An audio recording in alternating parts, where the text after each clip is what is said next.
मित्रों, आज की इस वीडियो में हमने आपको माता सीता के एक घोर पाप के बारे में बताया है, जो माता सीता के सबसे बड़े दुख का कारण बना था। यह पाप माता ने क्यों किया और कैसे यह सब हुआ था, जानने के लिए वीडियो को अंत तक जरूर देखें। चलिए फिर वीडियो शुरू करें। रामायण की कथा तो सभी ने सुनी या वीडियो को देखी होगी, जिसमें श्री राम और माता सीता के जीवन से जुड़े पहलुओं को दिखाया गया है। उन्हीं में से एक कहानी में बताया गया है कि कैसे मर्यादा पुरुषोत्तम राम अपनी पत्नी सीता को एक धोबी की बातों में आकर अयोध्या छोड़कर जाने को कह दिया था।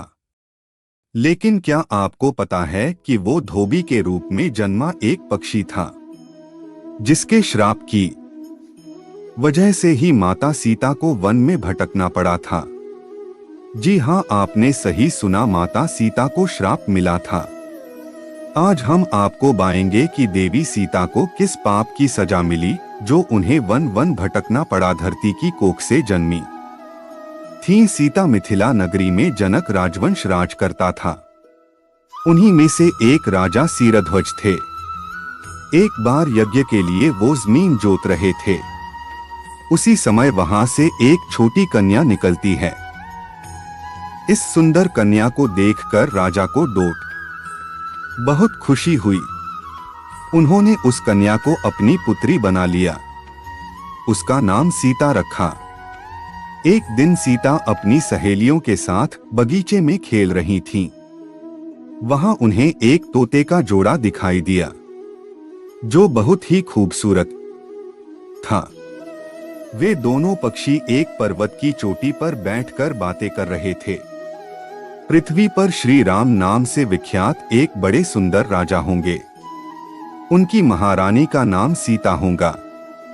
श्री राम सीता के साथ कई वर्षों तक राज्य करेंगी। धन्य हैं वे जानकी देवी और धन्य हैं वे श्री राम। माता सीता ने जानी प्रभु राम की कहानी। तोते की ऐसी बातें सुनकर सीता ने सोचा कि ये दोनों तो मेरे ही बारे में बातें कह रहे हैं। इन्हें पकड़कर मैं इनसे अपने जीवन से जुड़ी सारी बातें पूछ सकती हूँ। इसीलिए उन्होंने अपनी सहेलियों से उन दोनों पक्षियों को पकड़कर लाने को कहा।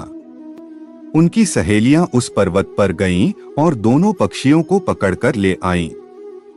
माता सीता उन पक्षियों से कहती हैं कि तुम दोनों बहुत सुंदर हो, देखो, डरो नहीं, मैं तुम्हें कोई नुकसान नहीं पहुंचाऊंगी।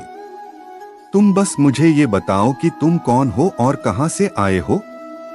राम कौन है और सीता कौन है? तुम्हें उनके बारे में कैसे पता है? माता सीता के पूछने पर दोनों पक्षी बताते हैं कि एक बहुत विख्यात महर्षि वाल्मीकि हैं। हम दोनों उन्हीं के आश्रम में रहते हैं। महर्षि ने रामायण नाम का एक ग्रंथ लिखा है, जिसका पाठ उन्होंने अपने शिष्यों को भी कराया है।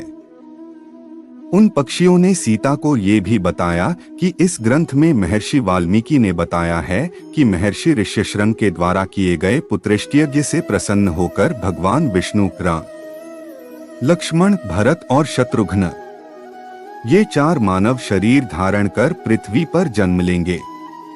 बड़े होने पर श्री राम महर्षि विश्वामित्र और अपने छोटे भाई लक्ष्मण के साथ हाथ में धनुष लिए मिथिला आएंगे और शिव जी के धनुष को तोड़कर सीता से विवाह करेंगे। फिर उस पक्षी के जोड़े ने कहा, हे सुंदरी, हमने तुम्हें सब कुछ बता दिया, अब हमें छोड़ दो, हम जाना चाहते हैं। पक्षियों की बातें सुनकर माता सीता के मन में और भी बातें जानने की इच्छा हुई। उन्होंने उन दोनों से पूछा कि राम कहाँ होंगे, वे किसके पुत्र हैं, कैसे वो मिथिला आकर जानकी से विवाह करेंगे। नर तोता बोला कि श्री रामचंद्र का मुख कमल के समान सुंदर, नेत्र बड़े बड़े और खिले हुए, नासिका ऊंची, पतली भुजाएं घुटनों तक, गला शंख के समान होगा। मैं उनका क्या वर्णन करूं, जिनके गुणों का बखान 100 मुख वाला भी नहीं कर सकता। दोनों पक्षी कहते हैं कि जानकी देवी धन्य हैं। जो जल्द ही रघुनाथ जी की पत्नी बनकर उनके साथ कई वर्ष तक राज करेंगी। लेकिन तुम कौन हो? पक्षियों की बातें सुनकर सीता ने कहा कि जिसे तुम लोग जानकी कह रहे हो वो मैं ही हूँ।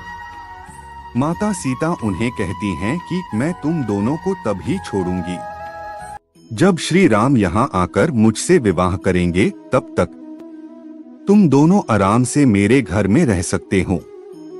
ये सुनकर मादा तोता जानकी से कहती कि हम वन के पक्षी हैं, हमें घर में सुख नहीं मिलेगा।